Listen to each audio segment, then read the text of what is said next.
高雄医大病院院长杜万坤长期支持基层橄榄球运动，这次特别回到高雄台南，举办第1届国际青年橄榄球比赛。橄榄球是我们台南市的一个代表的运动。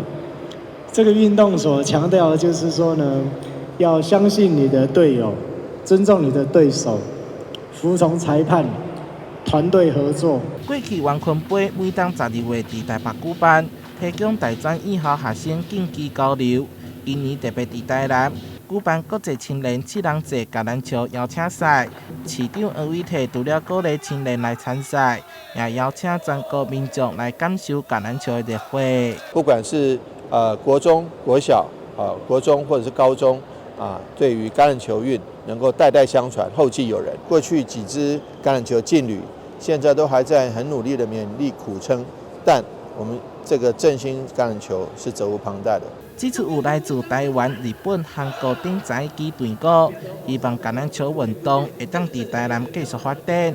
市府团队表示会全力来协助比赛，一定会替万坤杯拍响名号。台南新闻社会采访报道。